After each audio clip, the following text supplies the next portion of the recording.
Karena sudah berbeda, usahamu sudah baik, tapi nyatanya nggak ada. Allah tidak katakan usaha Nabi Nuh sia-sia, tidak. Nah kita yang memandangnya, jangan karena kan Anda ikut ke kapal itu salah didikan Nabi Nuh, ya salah. Sehingga orang-orang mengatakan, ya wajar ya, anak kita Bandung ya, anak Nabi aja Bandung. Oh, ya makin repot menyalahkan Nabi Nuhnya. Jadi seakan-akan manajemen Nuh tidak sesuai, sehingga anaknya nggak begitu juga. Ingat sama kodok dan kodar. Allah. Itu maka di sini nih kecolongannya kita kadang-kadang memaksakan timbulnya. Jadi seakan-akan itulah yang terbaik. Sehingga apa yang terjadi, orang egois timbulnya. Karena ada syahwat boleh, cuma yang standar aja. Yai apa anaknya maghrib nonton TV, wow, udah masih kecil, dia berhak main. Ini mah gak haram. Anak kaya di rumahnya nggak dibeliin TV karena memang haram TV. Anak kaya ke tetangga panggil alam, jadi seakan-akan kamu jadi kiai. Akhirnya settingan waduh. Anak itu bangunin tahajud, waduh. Ya nggak bisa. Harus bapak-bapak. Makanya jarang kiai. Ibunya jangan jadikan ibunya ini seorang kiai. Kalau memang dirinya nggak doain ke mall, ya jangan maksa-maksa itu, nggak boleh, haram. Ya enggak, ke mall ya jangan sih orang kiai. Orang bilang. Jadi seakan-akan ini awas ya. Jadi biarkan, berikan kebebasan, tapi sesuai dengan standarnya kan begitu. Tidak ada bahasa-bahasa berlebihan tentang syahwat. Karena kita yang ahli ibadah, suami yang ahli ibadah, tidak harus maksakan. Ini kadang-kadang egoisnya kita. Kamu ini malu-maluin ya maghrib. Kamu tahu anak siapa? Anak kiai nonton TV, bahkan kiai bukan kadang-kadang egois. Iya, anaknya enggak ada TV, enggak kenapa.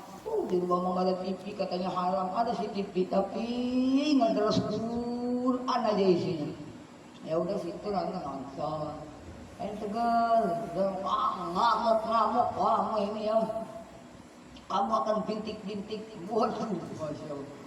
Ini, nauzubillah, jangan juga egois, karena Sayyidina Adam itu sampai memakan baulik, ada syahwat, ada sebab keinginan terlalu berlebihan untuk merasakan buah kulit itu, sehingga keinginan yang besar itulah yang menyebabkan dirinya Adam dengan Hawa sampai-sampai melabrak kan dengan apa yang dilarang oleh Allah karena keinginan.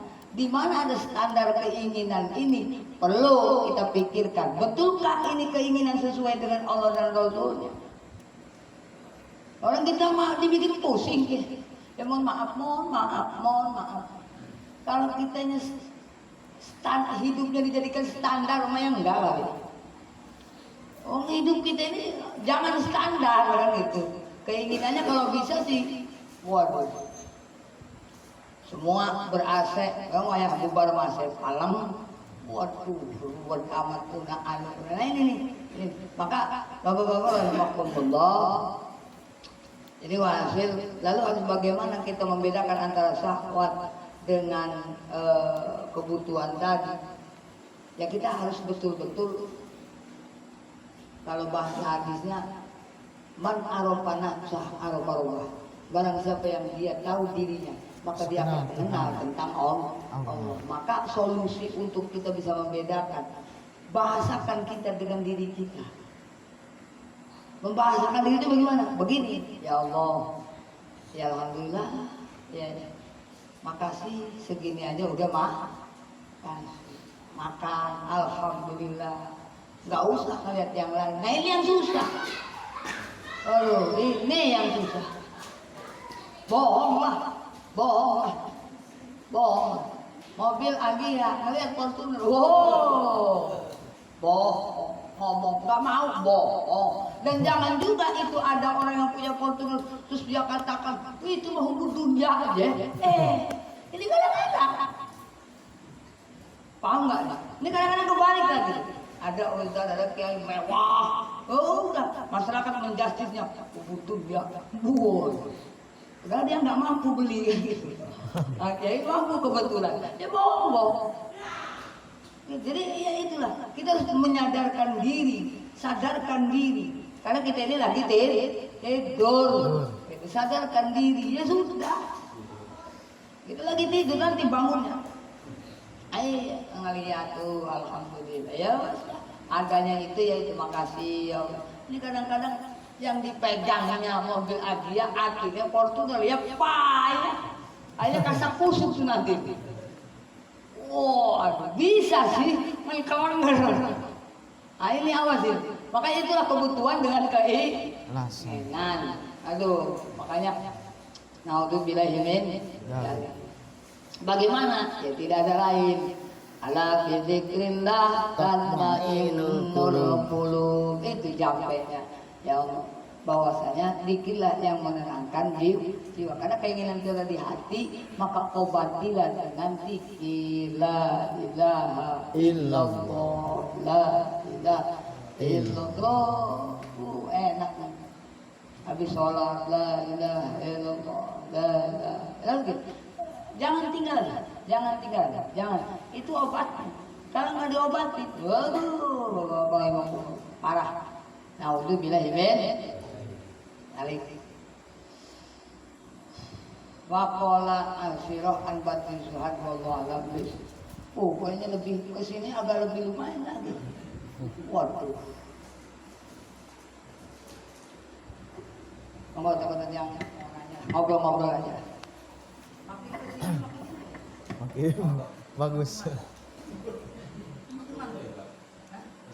Iya. 10 nih coba ditandain takutnya. Bahu ada lagi nas pakai ininya.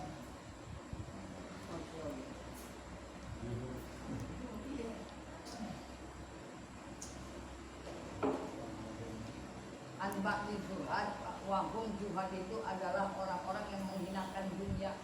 Bukan berarti tidak punya. Nanti, jadi zuhud itu adalah orang-orang yang menghinakan dunia dan tidak peduli dengan semua itu. Bal akhadul minna qadruratihi. Baliklah dia hanya mengambil yang dibutuhkan sekadar daruratnya. Jadi penting punya, tapi jangan sampai menjadikan patokan tolak ukur hidup. Hinakan. Jadi banyak orang yang salah kaprah tentang zuhud. Jadi akhirnya dia nggak beli mobil, nggak punya motor, rumah nggak dibagusin. Karena seakan-akan itu adalah hubud dunia. Bukan, punya mah penting, rumah bagus harus, mobil bagus harus. Cuma hinakan itu. Jangan nyangkol ke hati, makin. Chat. Karena aja habis hujan. Langsung poles lagi, poles lagi, itu. Jadi, makanya zuhud itu bukan berat. Awas Malik bin Dinar itu big boss. Ada yang nanya. Ya Pak Ustaz. Assalamualaikum warahmatullahi wabarakatuh. Jadi ada 3 pertanyaan Pak Kiai. Yang pertama ini, bentuk kesombongan itu apakah bentuknya perilaku atau dari lisan? Sementara kalau tadi melihat sejarah yang iblis itu kan dari perilaku atau dan lisan juga gitu. Nah, yang sebenarnya dari perilaku atau lisan. Yang pertama. Terus yang kedua, iblis itu kan banyak bagainya. Iblis itu kan banyak, tapi tadi yang dialog itu bukannya satu orang iblisnya atau semua keturunannya dianggapnya neraka semua itu. Sementara yang lain kan nggak tahu dialognya itu. Hanya satu iblis atau semua iblis itu yang masuk neraka. Sementara yang dialog itu cuma satu iblis.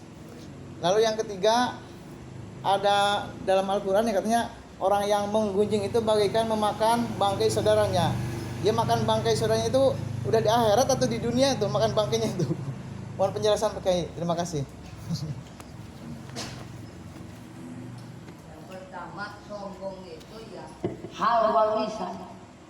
Makanya ada yang disebut dengan Mukasafatul Qulub. Ada kitab Asnaful Maghruri. Macam-macam golongan orang-orang yang tertipu. Banyak. Jadi sombong itu bukan lisan doang. Nah itu dikupas tuntas oleh Imam Ghazali dalam kitabnya. Itu akan ketahuan arahannya, baik lisan ataupun bahasa tubuhnya. Nah, itu. Makanya Sayyidina Ali tidak pernah mengatakan apapun, cuma hanya meminta kepada Allah, ya Allah, terima kasih. Engkau telah jadikan engkau sebagai Tuhanku dan aku sebagai budaknya. Hanya itu. Takutnya kemana-mana minta doakan begitu. Iya. Nah, itu yang pertama. Jadi hebatnya Sayyidina Ali itu jadi waliullahnya. Ali itu dianggapnya yaitu aku tidak mempunyai apapun karena aku hanya bersyukur engkau Tuhanku dan aku budaknya. Itu saja sudah cukup bagiku. Karena luar biasa bagiku. Karena untuk tidak mengarahkan ke arah yang sombong. Makanya sombong banyak lah. Ada lisan, ada ungkapan. Ada lagi yang tadi iblis. Ya iblis itu ya kalau dalam kejadiannya satu. Satunya. Makanya Quran itu min itlaqil khas wa iradatil am. Kalau dalam Johar Maknunnya khususnya diarahkan kepada satu orang, tapi umumnya untuk Semua iblis ini. Ya yang bersifat itu ya ke sana arahnya berarti. Gitu. Kalaupun yang pertama berperannya ya itu. Kayak Abu Jahal, ya orangnya satu Abu Jahal. Tapi kalau wataknya hal yang sama dengan Abu Jahal, ya banyak. Sehingga mengarahkannya ke sana. Jadi bukan, jangan punya asumsinya begini. Apakah iblis semua bertanggung jawab atas perkataan iblis yang pertama? Nah, itu yang salah. Jangan. Nah, itu seakan-akan bertanya kenapa Adam itu? Oh, gara-gara Adam kita nih.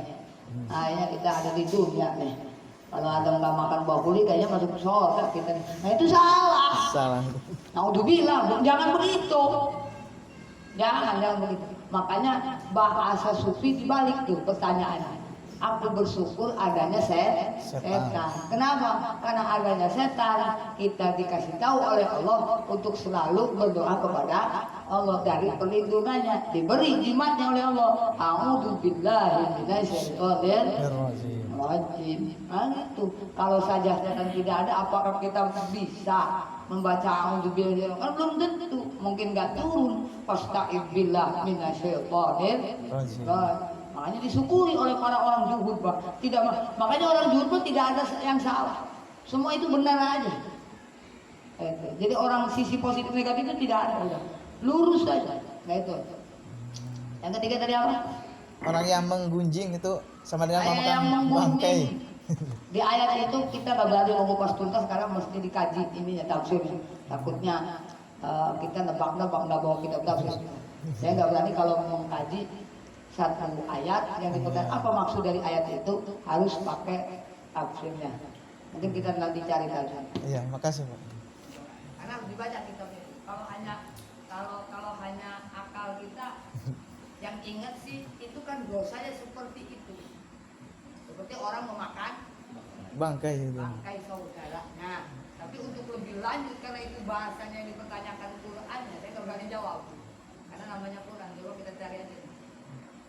Di tafsir Munir